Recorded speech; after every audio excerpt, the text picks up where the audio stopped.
안녕하세요. 인사이트 코리아입니다. 최근 K-팝의 역사를 다시 써내려가고 있는 그룹 BTS의 소속사 하이브는 아리아나 그란데, 저스틴 비버 등을 매니지먼트하는 미국 종합미디어 기업 이타카홀딩스를 인수했습니다. 저스틴 비버는 하이브에 합류하게 됐다며 대단한 팀과 협업하는 것, 그리고 글로벌 음악 시장으로 영역을 넓혀가는 것이 몹시 흥분된다 라고 소감을 밝혔는데요. 이제는 말 그대로 전 세계를 아우르는 이라는 수식어가 어울리는 BTS와 소속사의 행보는 여기서 그치지 않았습니다. 최근 BTS의 공식 유튜브 채널에는 돌연 1년 전 영상이 다시 업로드되어 팬들의 호기심을 자아냈는데요. 이 영상이 뜻밖의 한국 홍보, 한국 문화 지키기 효과를 보여주며 대놓고 일침을 날려 최근 문화 공정으로 갈등을 겪고 있는 중국, 일본 네티즌들이 사색이 되고 있다고 합니다. 조금 더 자세히 알아볼까요? 지난 4일 BTS의 공식 유튜브 채널 방탄TV에는 더 투나잇 쇼라는 제목의 영상이 게시되었습니다.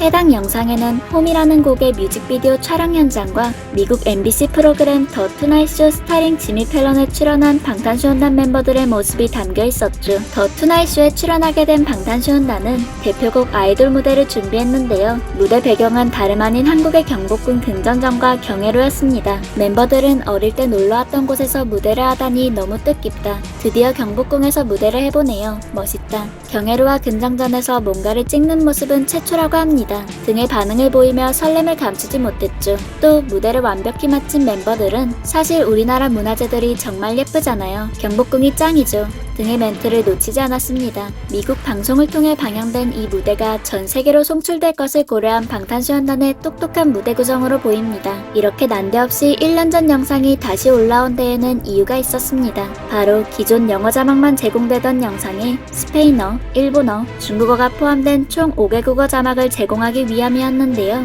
해외 네티즌들 사이에선 이러한 재업로드가 중국, 일본의 문화 공정이 계속되는 현 시점에 한국의 문화와 전통을 넘보지 말라는 일종의 경고장이 아니냐는 의견까지 제시되었죠. 특히 전 세계적으로 영향력이 막강한 방탄소년단이 직접 나서 한국을 홍보하고 문화를 지키는 것은 뛰어난 효과가 있을 것으로 예상되는데요. 실제로 해당 영상에서 방탄소년단 멤버들은 한국의 고유 의상인 전통 한복을 모티브로 한 무대 의상을 입고 있습니다. 방탄소년단은 지난해 중국 네티즌들이 한복은 중국 소수민족 의상이라고 주장해 논란이 번졌을 때에도 대놓고 한복은 우리 고유의 것이라고 강조한 바 있는데요. 이들은 코스모폴리탄 유튜브에서 지금까지 입었던 콘서트 의상 중 가장 좋아하는 것은? 이라는 질문을 받자 슈가는 아이돌이 가장 좋았다 라고 답했고, 이에 정국, RM이 한복을 꼽았죠.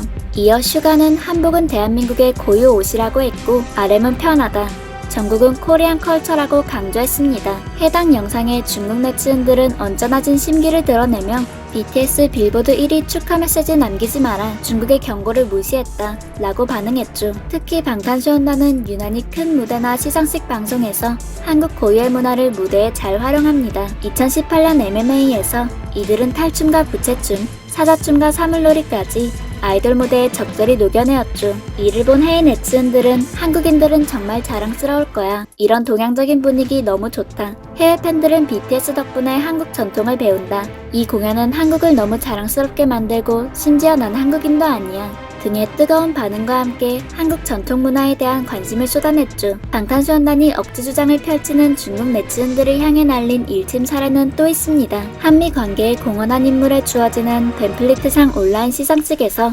방탄소년단은 올해 행사는 한국전쟁 70주년을 맞아 의미가 남다르다라며 우리 양국이 함께 겪은 고난의 역사와 수많은 남녀의 희생을 영원히 기억할 것 이라고 소감을 남겼죠. 그러자 중국 네티즌들은 중국인들을 무시한 발언이라며 분노하는 것은 물론 BTS 제품 배송 거부 사태까지 일어났습니다. 하지만 이러한 대응에도 방탄소년단은 눈 하나 깜짝하지 않고 오히려 전 세계적으로 인정받으며 승승장구하고 있는 중입니다. 최근 방송된 유키즈 온 더 블럭에 게스트로 출연한 방탄소년단. 해당 방송에선 전 세계 해외 팬들의 언어로 번역될 것을 고려해 방송 중간중간 한국 고유의 전통 건축물과 문화에 대해 자막을 넣어 소개했는데요. 촬영 장소 역시 한국 가구박물관이었고 멤버들이 인터뷰를 할 때마다 자리를 옮겨 자연스럽게 한국 문화를 홍보한 것입니다. 방송에는 정자, 1월 오봉도, 호피도 등이 소개되었고 MC들과 방탄소년단 멤버들이 인터뷰 도중 자연스럽게 이러한 내용을 언급해 호평을 받았죠. 방탄소년단은 뮤직비디오 촬영 장소를 택할 때에도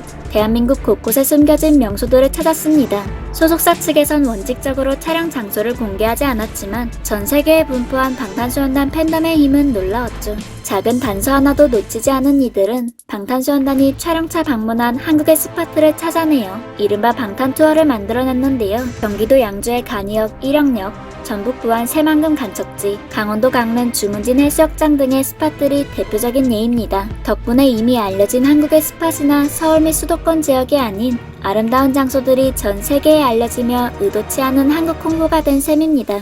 실제로 해당 지역에는 동남아 팬들을 비롯한 각국 팬들이 몰려들어 때 아닌 호황을 누리기도 했습니다. 이렇게 각자 소신을 지키며 한국 고유의 문화를 그들의 방식대로 지켜나가고 있는 방탄소년단. 앞으로는 이들이 또 어떤 방식으로 한국을 소개하고 지켜나갈지 더욱 궁금해지네요. 지금까지 인사이트 코리아였습니다. 감사합니다.